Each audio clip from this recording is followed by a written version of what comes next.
You made it! This is the last video in our 4-part look into the EntreLeadership Summit livestream, and we have saved the best for last. Today, you're gonna get to listen to Dave Ramsey's entire talk on the relationship revolution. If you've enjoyed these videos and you're hungry for more, this year's EntreLeadership Summit livestream might be for you.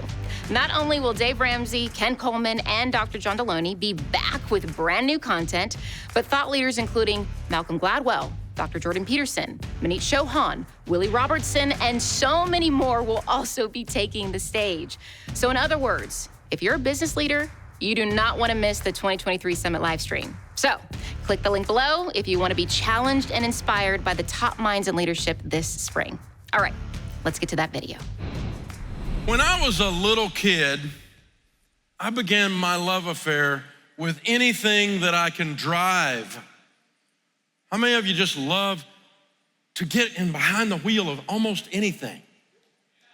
I mean, the first thing they let me drive other than a bicycle was I was probably about 6 or 8 years old, and I was at my grandmother's house, and she had a lawnmower that you could ride on. See, I started with the plastic one that you push. It goes bop, bop, bop, bop, bop, bop when I was 3. And then my dad had the old push lawnmower with the Briggs & Stratton, not self-propelled. And he would put me in front on the smaller handle, and it took 17 times longer to mow that strip of grass, and pretty much lost patience with me and put me on the front porch. But anything I could drive. So I got to drive my grandmother's riding lawnmower. Fast forward a few years, I'm 12 years old. I come into my dad and I'm like, Dad, I need some money. And he said, you don't need money, you need a job. What could you do to earn some money? I said, well, I guess I could cut grass. Because by now, he had bought like a real riding lawnmower, 36-inch cut. Big time. 73 belts, 93 pulleys. I know this because we were constantly replacing them. So I went and knocked on the closest 50 doors in the neighborhood. I ended up with about 27 yards to cut, which now they call that child abuse. And so, yeah, there's the little guy, the first time on the little bit tiny lawnmower, right? And then we go out and I'm in the neighborhood. And it was so ridiculous because these houses were 1/3 of an acre. And I'm showing up with a push mower, a 36-inch cut tractor, which by the time you drove it through the front yard once, you were done. And one of the first, there's these things started coming on television at night. Some crazy guy had decided that you didn't need these little clippers that you were on your hands and knees doing this, that you could get fishing line to spin around fast and cut grass. It was called a weed eater. Oh, it's amazing. I bought one of the very first weed eaters ever sold in the Nashville area. I was 12 years old. And it was a weed eater brand before there were all the knockoffs. Now it's like Vaseline or Q-tips, everything's called a weed eater, but it was the brand.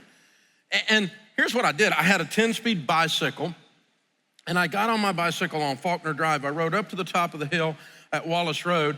I rode past my friend Mike Hardwick, who's sitting out here's house on Wallace Road, rode down the hill to Humber, up the hill. We're in Tennessee, everything's a freaking hill. Up Humber to Hopedale, across the top of the ridge on Hopedale, came to Haywood Lane. Now this was a road that had a stripe in it, which means people drove fast, and they really didn't care about bicycles and stuff in those days. They just ran over you. And so like cyclists wasn't a thing, right? And so grown men wearing tights was just not a thing we did in those days. And so, man, so you get on Haywood Lane, and at the bottom of Haywood Lane was a super busy street, and you go across that at a traffic light, and carved into the side of a bluff they had cut out was a little round building, and in that building was Commerce Union Bank. And I opened my first checking account at 12 years old in Commerce Union Bank to put my revenues from my yard cutting business in. Just before you went across that main drag, if you turn left down the alleyway of sorts, a back road sort of back, you could go in the back door to Tusculum Ace Hardware. Tusculum Ace Hardware was where I bought that weed eater. It's also where I went to get all the different parts for the lawnmowers because I was constantly running over something and tearing the crap out of them. Those Briggs & Stratton engines, they had a little shear pin, and I used to buy those shear pins because I'd hit stuff and it would shear the thing, and it was better than tearing up the whole crankcase and everything else and blowing the whole motor. But yeah, I'm constantly shearing those pins. I'm always down at Ace Hardware, buying a pulley, buying a belt, buying something, buying a bolt. I'm putting stuff back together, fixing stuff, turning a wrench on stuff, 12, 13, 14, 15, 16 years old, like I was a freak. And I would go into Mr. Carter's hardware store on my 10-speed bicycle with my lawn mowing money in my pocket and say, I've got this problem. Now, Mr. Carter's hardware store was owned by Mr. Carter, and his son was almost grown and worked there, and he had all these grown men that worked there, and they knew everything about everything. You could go in there, they didn't have a blank look on their face, and if you didn't even if they didn't have the part or they didn't know exactly what was going on, we would stand together and they would call one of the other guys over and we would make up a solution to this mechanical riddle and buy the bolts and pieces to put together to fix the problem. By the time I was 16, I was doing renovations on houses, and that's how I paid for my first car. And Mr. Carter's hardware store opened a personal account for me. There were no credit cards at Mr. Carter's hardware store. It was an Ace hardware store, but Ace did not have a credit card in those days. They kept a handwritten ledger of what you owed. And I would stop in and buy nails or get a tool or buy something. And at the end of the month, I would go by and settle up with Mr. Carter's hardware store.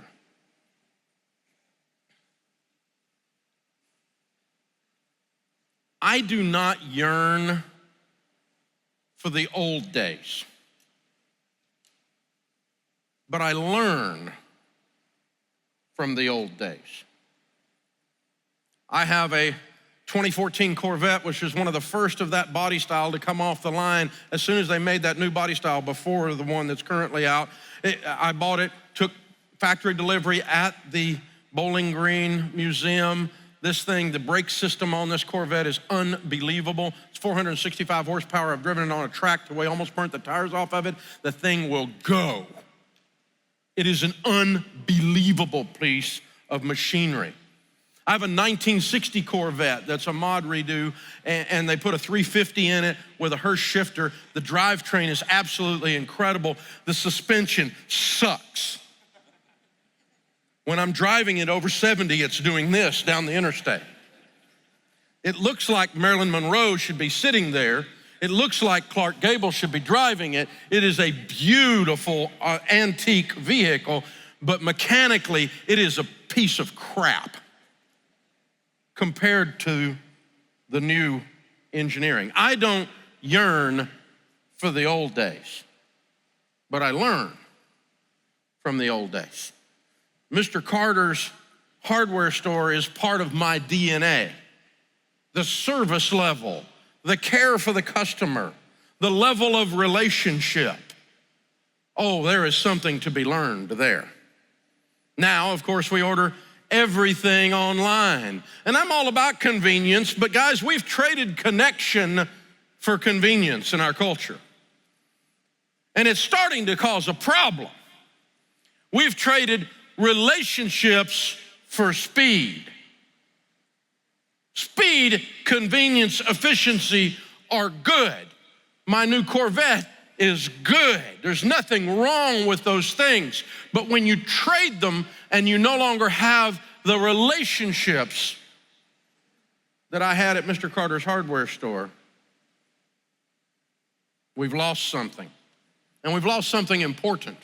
And it's not just a nostalgic issue. Technology has become so efficient that it's very efficient for our customers to leave. We have to present them ways that they can unsubscribe. It was difficult to unsubscribe from Mr. Carter's hardware store because it was the only place you could get weed eater cord.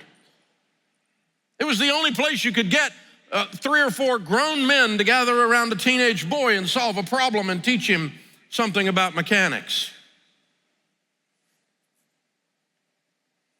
And not only have we made it efficient for our customers to leave, sometimes people, in the name of efficiency, in the name of convenience, make huge financial mistakes, and they just get plain stupid. Someone sent me this the other day about a DoorDash customer ordering a Fanta orange drink. $2.50, but by the time they added the delivery, the courier tip, and the service charge, he paid $13 for a bad bottle of orange drink. Have you lost your freaking minds? Is this the world? This is not a world that's smart. This is where we traded convenience for stupidity. We became stupid in the name of convenience and efficiency. I don't want to be the company that does that to their customer. If the customer's that stupid, someone else can take their money. I don't want to do this to people in the name of efficiency, in the name of convenience. I don't want to cater to that lower common denominator of human nature to the extreme like that, to where it's causing damage instead of simple convenience. Yes, I like things to be convenient. No, I'm not against technology. No, I don't yearn for the good old days. I've said that 6 times, but you need to remember that when you take something too far, you lose your dadgum mind. And inside of our companies, inside of our offerings, inside of the people that deal with us, well, a lot of people are losing their minds. We used to yell, "Taxi!" and get in the back of a car with a guy who really was a very poor driver and often spoke a language that I did not understand, regardless of the city that I was in. I've gotten in taxis in small towns and heard a Russian accent. I don't understand this. It was very weird. Now, of course, we never yell taxi. We click, and Lyft shows up, Uber shows up, probably. We used to check in at a hotel. Now we just walk in or we Airbnb and move into someone's house who we never see. This is a little strange if you really think about it. We don't need to go to the library. We don't need to go to a bookstore. Those are antiquated museums that no one sees anymore. Supermarket is quickly becoming that. Going to the grocery store is, for many of you of a generation or two below me, or going to the grocery store is an experience that you may never remember. You'll tell your grandkids about it someday. But then, pandemic.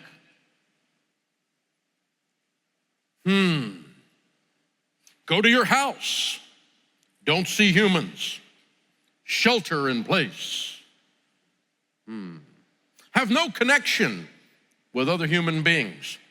No meetings. You can't go to work. You're not essential. Zoom. Shoot me.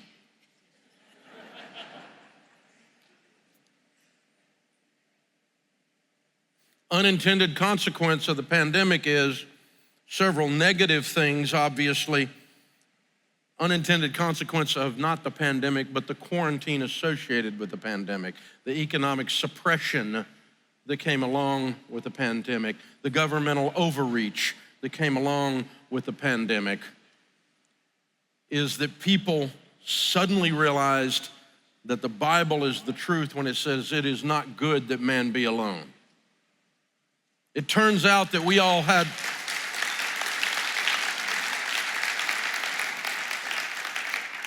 an unintended consequence of being quarantined is even people who really are a little grouchy and don't like people much realized they actually needed to be around people so they could be grouchy more efficiently.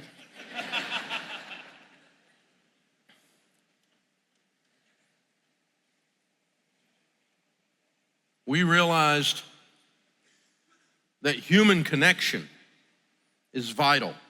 The whole culture at some level had this existential realization that human connection is a big freaking deal. Now, some of them haven't realized yet that they realized this. Some of them, it's below the surface. We'll use Dr. Caroline and call it in the non-conscious or the subconscious. But they realized that something was missing, and they haven't consciously said, oh, human connection matters. It's a big deal. Human connection matters. You see, there are 3 ways to deal with a marketplace disruption. You can ride the wave of the disruption. You can get crushed by the wave of disruption, or you can cause the wave of disruption. There's only 2 of those that I'm okay with. I'm fine riding somebody else's wave, and I'm fine stirring up a dadgum ruckus. I'm not fine being crushed because I stood around and saw things happening around me and I didn't spend enough time thinking. And if you think, you realize those things happening around you are speaking to you. That there's things happening in the marketplace that are different as a result of people's realization that relationship matters. Since the pandemic, there's been an uprising stirring against screens. There was already a whole bunch of people coming out throwing data at us about what it was doing to our kids. Don't let your kids be on a screen all day. Don't let your kids be on a screen all day. But we're starting to really get tired of being spied on by these buttholes. And that's not just conspiracy theory stuff, but every one of us have had the experience. And I like the convenience of the thing actually knowing where I am so it can show me on a map where I am so I'm not as lost. I'm fine with all that. I'm not against it, and I don't think they're tracking me with something evil. Most of their intent is to try to make my life better. But in the midst of that, they've collected way too much data. And people are reacting against that. They're also reacting against this unintended consequence of the lack of mental wellness that is occurring when we only get our inputs from here instead of from here. There's something broken in the human psyche when all you do is watch television, look at a screen, and don't have human connection. There's something that is missing then in your DNA, and this is boiling out there, boys and girls, under the surface. And I am telling you, it's coming. It's coming. And I'm kind of excited about it because of Mr. Carter's hardware store. I'm excited that we might actually have some human connection at a different level. We might actually take some of the technologies and use them in a new and creative way that actually causes humans to be with humans instead of in the name of efficiency that we lose our freaking minds. That'd be okay too. Tired of being a face on a screen. Tired of a check mark that says you're my friend when I know you really aren't. There's nothing more fake than a fake Facebook friend. They're not your friends. Grow up. You're not that popular. Neither am I. I got 6 million people following me on Facebook that I have never met, and they're all my friends. Give me a break. None of them come to help when my tire is flat. Not a one of them showed up. Not a one of them showed up if my granddaughter's sick. Not a one of them. They're not friends. They're digital things out there. Google search won't show your business anymore. You remember when the Wild Wild West started? The worldwide internet. www.yourname.com, and people would actually come to your business unfettered by algorithms. Oh, not anymore. Now for someone to find your business, when you do exactly what you were doing a few years ago, they have to go through a whole series of algorithms with Facebook or with Google. You just can't get there. I've started calling them the 4 horsemen of the apocalypse. Google, Facebook, Amazon, and Apple. They control the world. Oh, no, they don't. They're under the illusion that they control the world. Because as long as there are people like you and me, they will never control the world. We make our own rules.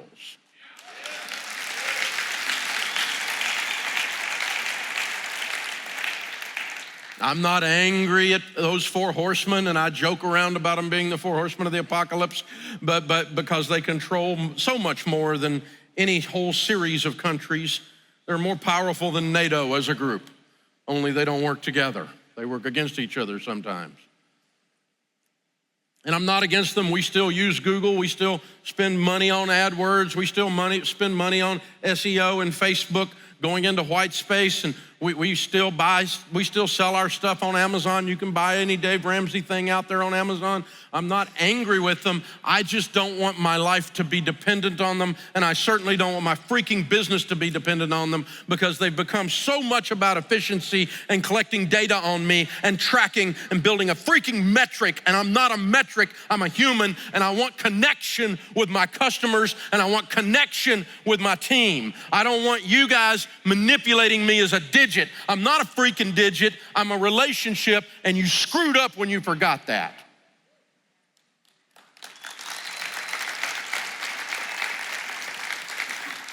So I think I'm not the only one. And a little bit of spattering of applause in here indicates I'm not. I think the fires are burning on a new revolution, a new disruption, one that's seeking human connection. Again, I'm not saying we trash all the old digital. I don't want to go back to days when there were outhouses and no penicillin and 1960 Corvettes. I'm okay with penicillin indoor plumbing. I'm good with digital. I'm fine with the new. I'm not against that. But they missed something, they left something out, and when they left something out, they gave people like you and me an opportunity. True connection trumps convenience and fake friends any day of the week. It's time for us to make our own rules and break some of these status quos. And what's happened in the human psyche following the pandemic quarantine shutdown is the realization that human connection matters. And there's a part of us that doesn't want to go all the way back to Mr. Carter's hardware store, but we sure want the good stuff from there. And you know what? We're in business, boys and girls. It means it's our job to deliver the good stuff from Mr. Carter's hardware store. How many of us know our customers' names? Now, at scale, that's impossible. I don't know all of your names. Some of you that come to a whole bunch of these, I know you. I walked up to some of you last night. I've seen some of you in the hallway. You come to 10 of them, and I start to know your name. I start to know your face for sure. And Brian and Wendy Staley sitting down here, y'all been to 1,000 of these things. You've been to more of them than I have, I think. Every time I look up, and he always on the freaking front row too, because he has to pay attention. We've been friends a long time. And so there's that. You need to know your customers, but I mean, it's impossible. I'm not suggesting you stop everything you're doing. You have 10,000 customers and memorize every one of them. You can't do that. I've got millions of customers. 22 million people listen to the Ramsey Show in a week. It's impossible for me to know that, but I need to have the wherewithal, the emotional intelligence to go, those are human freaking beings on the other side of that signal, and I need to be treating them like that. I need to stop for a second and look into their eyes and see the pain and see the fear and see the victory and see the chance that there's a touchdown and I just won the Super Bowl. Would somebody celebrate with me? I'm debt free.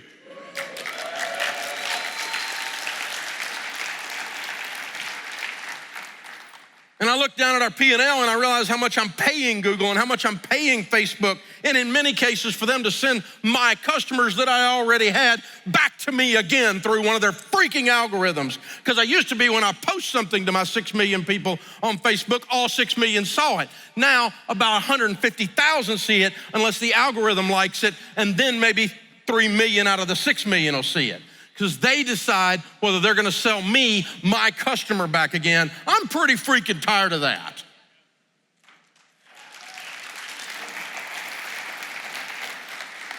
So I've told our guys we're gonna keep working their system while we're working a bigger system to replace their butts. I'm tired of being addicted to crack. It ain't working. Not working for me, I'm done. People are craving real connection. They're craving connection. They're craving real customer service. They're craving the emotional experience and the actual service level that I experienced at Mr. Carter's hardware store.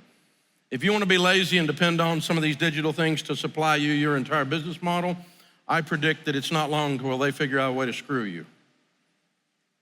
And that's not just being paranoid, it's just the business that they're in. Yes, you can do this for free,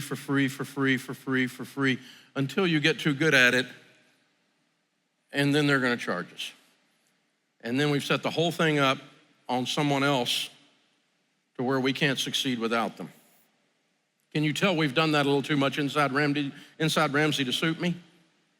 And for it's about 11 months now, we've been putting a foot on this. We're working on it. You gotta create customers for life. They won't leave you when the next guy sells your service or your product for a nickel less. Because there's only one you that can deliver what you do the way you do it. And when you connect at that level, instead of just provide a simple commodity, then price, it's one of the elements, but it's not the only thing. You connect with your customers. I don't have the antidote to this yet. Man, if I had the antidote, can you tell I'd be on fire about it? I can see what's bubbling. I can see it rising. I can feel it. I've been doing business for so long in so many different kinds of markets and so many different kinds of environments. When I started, Al Gore hadn't even invented the internet yet. So I've watched the waves of these kinds of things come through before, and I can see this so clearly. I just can't see clearly what the antidote is, how we're gonna take these wonderful technologies and use them in a relationship way yet. But I will either find it or I will be one of the first people to find the guy or gal who finds it, and I will ride their wave. I'm not gonna be standing around going, oh, Google is my hero, while the whole thing comes crashing down on my freaking head. Because about the only thing I'm sure about technology is in 10 years, you're about to be irrelevant. And 10 years from now, I don't wanna be counting on them. I see it coming. There's 4 ways to better your relationship with your customers. Number 1, excellence in the marketplace. Do not settle. As for me and my house, we bring it. Don't settle. I don't expect perfection, but I do expect striving for perfection all the time. Don't settle. Excellence in the marketplace. Your customers can feel that, and they will forgive you for the times that you do screw up or one of your people mess up if you are going for it and they know you care and they know excellence is the standard. You gotta put it out there. You gotta actually care about your customers. Show up on time. Do what you said you were gonna do. Don't overprice your stuff. Be friendly. Take a bath. You'll beat 90% of your competition. Don't walk into a highly conservative situation looking like you fell into a tackle box. And don't walk into one of those uber crazy situations looking like you're a 1950s Baptist preacher.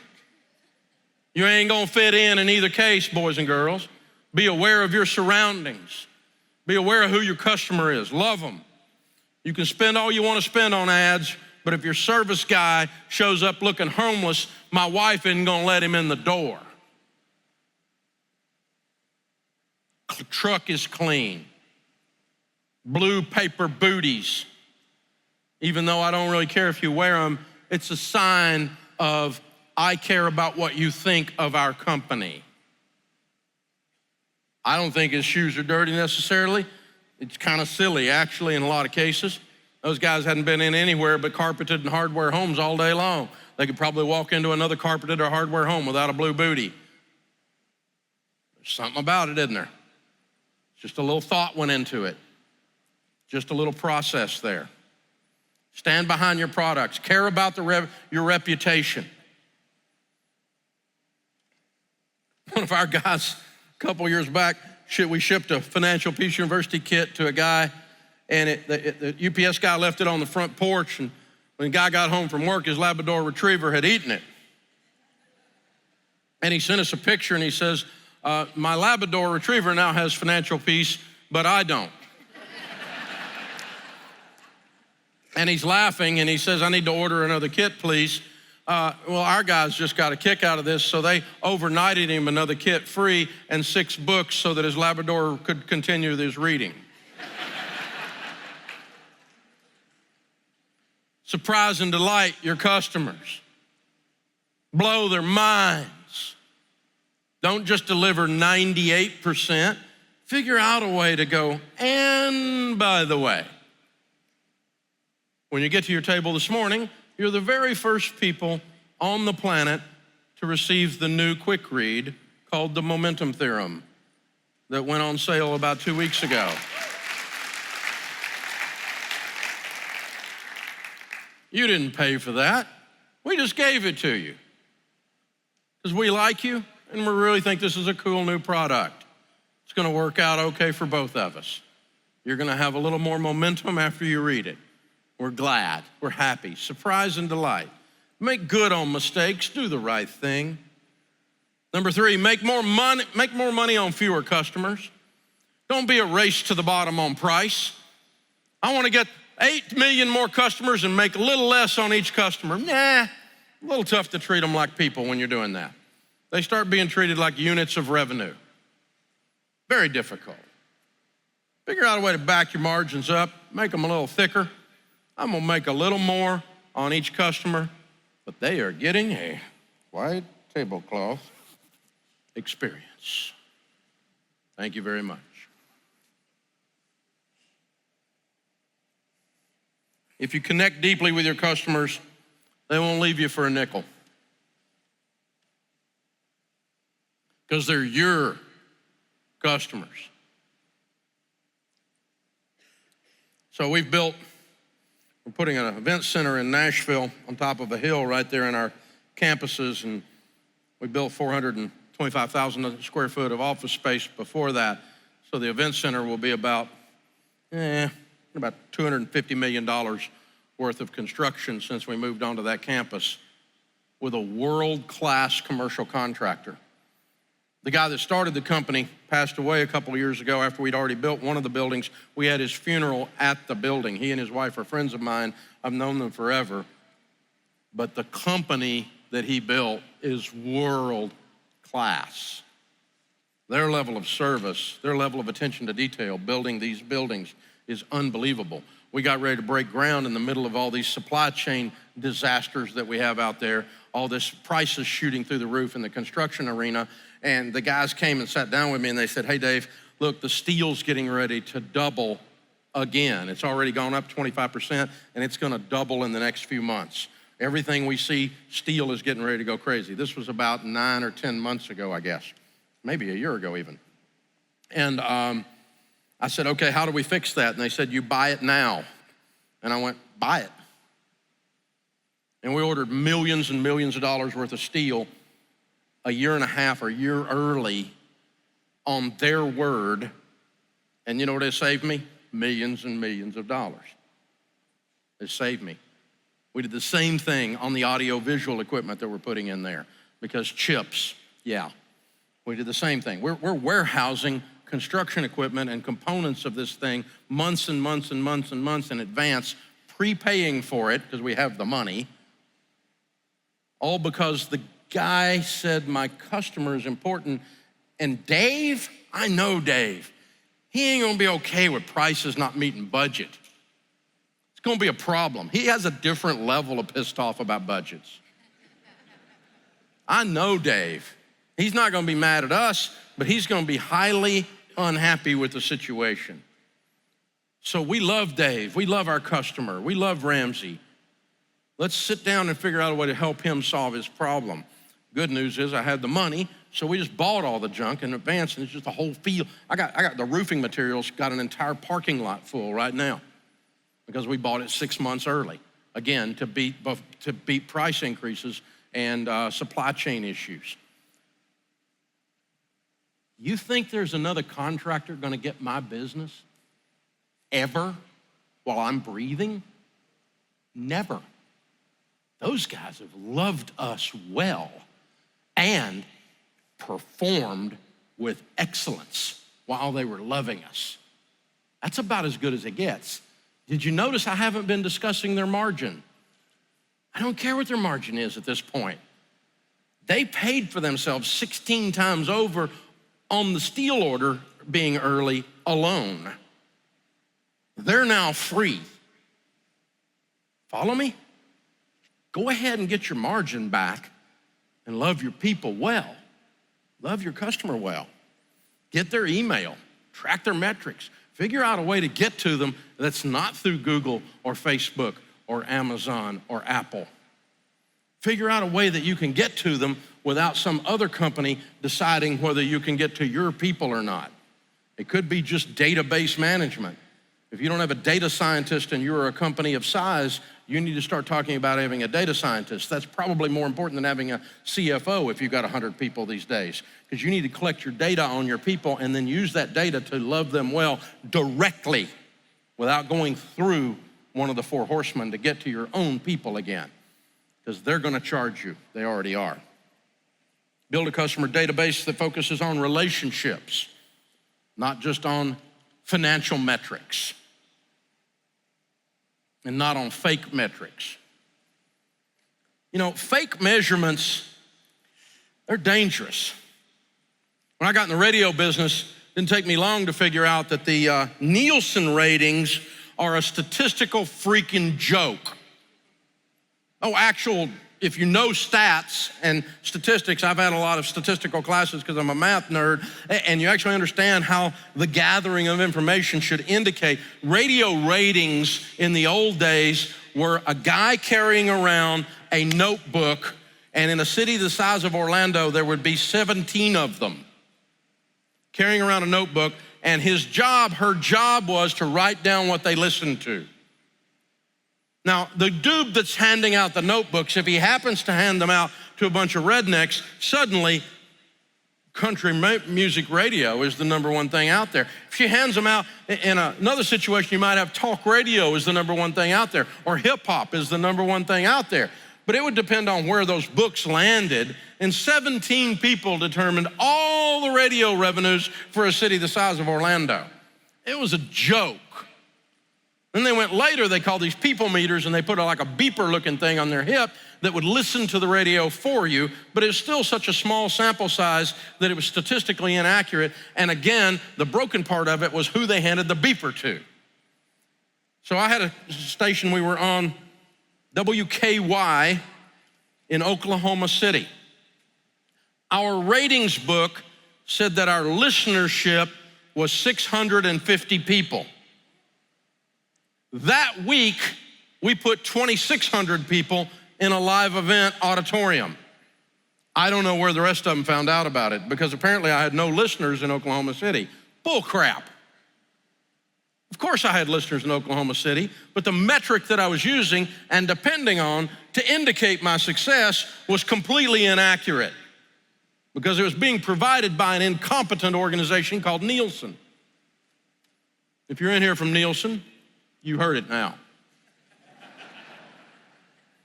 Relationships don't stop at your customers. Relationships also include your team.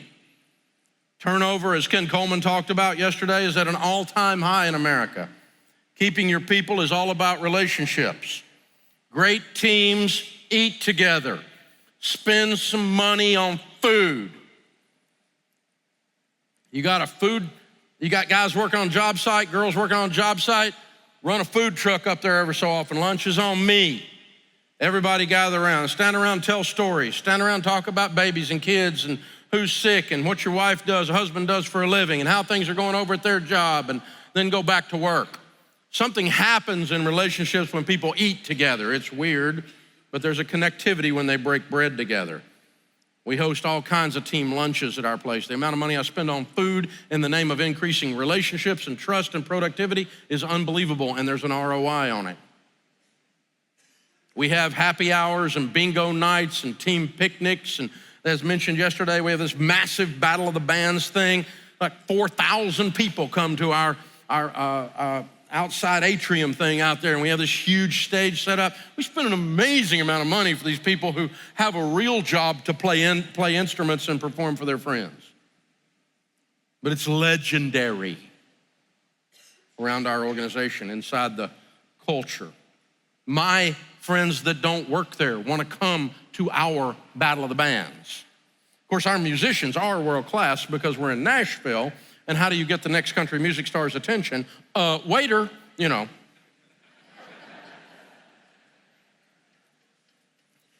It doesn't matter if we're not in the office together. We can all work over Zoom. I'm calling BS. I'm calling it. Body language, tone, ideas, arguments that are positive, good conflict doesn't happen over Zoom. You can execute tasks over Zoom, but vision and lift and motivation and caring and love doesn't happen over Zoom. Sorry. I know you wanted it to. You may not agree with me, but you're wrong. Get to know your team. Know them on a deep level. Take care of your people. I got one girl right now, she just decided to quit this week. A year and a half ago, she had twins, preemies, really early. I spent 9 months in NICU. The little kids they were born with a pound and a half. And the little babies are just, Callie's, we've just been praying for Callie, for her babies. And she's from Iowa, and so she gave us notice this week she's moving back to Iowa so she can be around family, because the weight of this whole thing and caring for these children with these extreme issues is just more than she can do without family. Now, we've been family to them. We've been all around them. We've been everywhere we could be. We were at the hospital. We cooked meals for them. We cut their grass.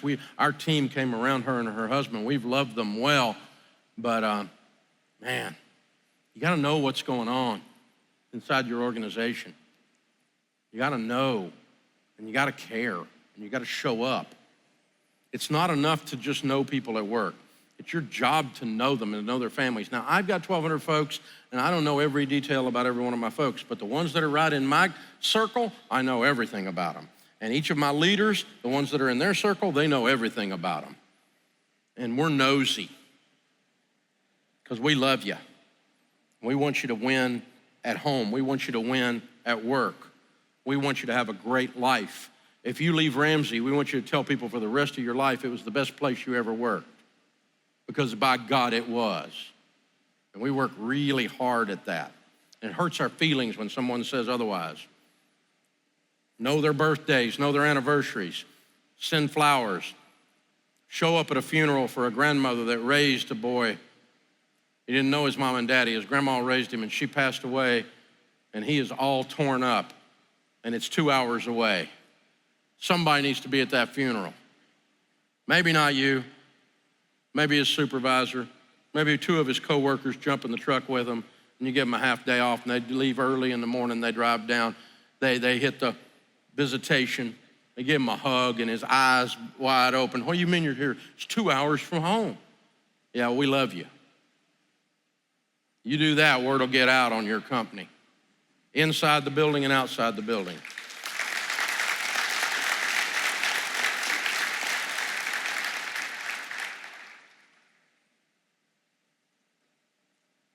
When everybody knows everybody like that, they work better together. Productivity goes up, and there is an actual business ROI on this. It's not the only reason we do it. We do it because it's the right thing. You treat other people like you'd want to be treated. But the net result of having operated on principle, the principle that people matter, is that business quality, productivity, and profitability increases over time. Because turnover goes down. You attract quality people. Actually respond to people. When you know them better, everything changes. Principle-centered leadership. Be the example, number 3. Be consistent. Consistent is another word for integrity. Do what you say you're going to do every freaking time. Every time. Know people by name. Know what's going on with them. Weave yourself into that. Stephen Covey wrote a book after 7 Habits of Highly Effective People. He wrote a book called Principle-Centered Leadership. Pat Lencioni, speaking later today, good friend of mine today, his book, The Advantage, talks about the idea that organizations that have high organizational mental health have a brand advantage over any particular product advantage, pricing advantage, distribution advantage. Those things come and go. But the ones that can do their organization with good, strong mental health principles, they do conflict well, they love each other well, they're open about it, they know exactly what's right and what is wrong inside this organization. We declare out loud, these are our core values. If you do things other than these core values, you are electing to not be a we anymore. Because this is who we are. We are sorry you opted out with your misbehavior. Because this is who we are. This is who we tell our customers we are. This is who we tell your husband and wife we are. This is who we tell our other team members we are. We is this. When you are part of our team, you're French. We. This is us. Be really clear on that and then do it every time, regardless of who it is, regardless of what's going on. Every time. And there's gonna be times you don't know what to do, that something's in a gray area and you're going, I don't know, that's not, I mean, if it was that, I would know what to do, but it's that. I don't know how to do that. Never done that before. I kept telling our guys during the shutdown, during the quarantine, I've never led through a pandemic. I don't know how to lead in this situation. I do know how to fight, and I do know how to love, and I'm gonna do both of those wide open, and we'll see if we get through this. We're gonna figure it out. I don't know what to do.